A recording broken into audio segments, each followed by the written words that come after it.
पैसों की हवस ने तो हमें बड़ा आदमी बना दिया, लेकिन हमें अपने ही नज़र में गिर गए। कुछ दिन पहले एक गांव में हमारे किसी जानने वाले की कहानी ख़त्म हो गई थी, यानी कि उनकी मृत्यु हो गई थी। सभी यार रिश्तेदार शमशान घाट पहुँचे।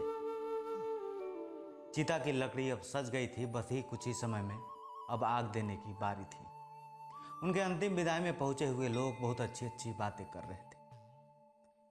लोगों का कहना था कि जिंदगी में कुछ नहीं है, यही जीवन का सत्य है। इंसान क्या लेकर आया है और क्या लेकर जाएगा। उसके बाद उनके पुत्र ने अपने पिता को मुखाग्नि दिया। उसके बाद सबने गंगा नदी में स्नान कर पवित्र होकर अंतिम दर्शन करके सभी यार रिश्तेदार घर के लिए निकल गए। सभी लोग कुछ समय बाद जब अपने घर पहुंचे तो घर के बाहर घर की औरतें माथा पटक पटक कर रो रही थी। लेकिन जो ही उनके घर के लोग घर पर पहुंचे तब तक सभी औरतें अपना अपना आंसू पोंछते हुए बंटवारे की बात करने लगी और एकाएक यकीन मानिए कि सबके आंखों के आंसू सूख गए। सभी भाई एक दूसरे को तुम तड़ाम डांट कर डपट कर बोलने लगे।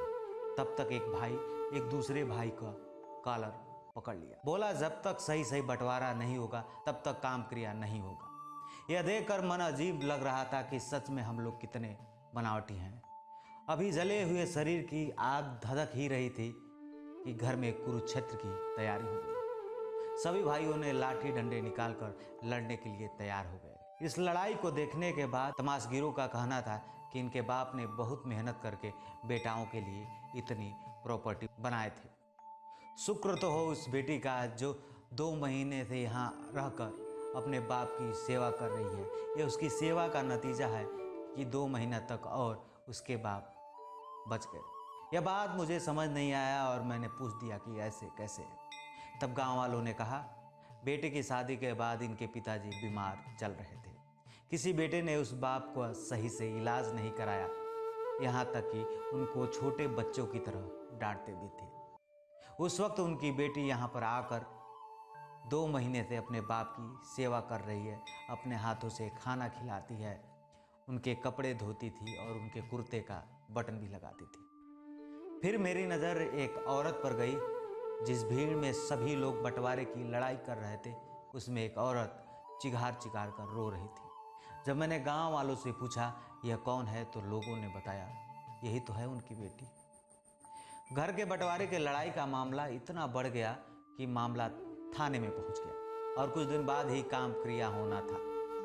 कोई भाई पैसा खर्च करने के लिए तैयार नहीं था, क्योंकि हमारे धर्म में जब कर्म कांड होता है तो बहुत सारे पैसे खर्च होते हैं। फिर बेटी ने अपनी मंगलसूत्र और कान की बाली अपने बड़े भाई के हाथ में रख देती है और कुछ पैसा भी, और कहती है कि भैया पिताजी का काम क्रिया की तैयारी करो, पैसा हम देंगे। बड़े भाई ने चारों भाइयों के हिस्से में से एक खेत बंधक रख दिया और कुछ पैसे बहन ने दी थी। दोनों को मिलाकर काम क्रिया हो गया। बड़े भाई का कहना था जब तक मामला थाने में है खेत को बंधक रख देते हैं, जब हिसाब लगेगा तो सबके हिस्से से पैसा काटा जाएगा। यह दृश्य देखकर मन रोने पर यकीन मानिए मजबूर हो गया था। सच में एक बाप के जीवन में अगर उसकी पत्नी के बाद कोई सबसे वफादार है तो उसकी बेटी है।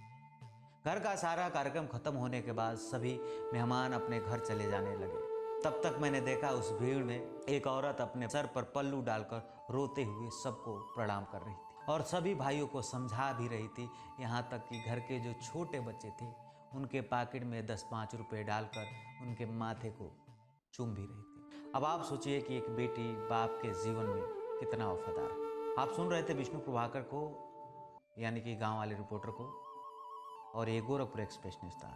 अगर आपके पास भी ऐसी कुछ कहानी है तो आप हमसे कांटेक्ट करें। आपकी कहानी को हम गोरखपुर एक्सप्रेस न्यूज़ द्वारा प्रकाशित करेंगे। गांव वाले रिपोर्टर और गोरखपुर एक्सप्रेस न्यूज़ पर प्यार बनाए रखिए।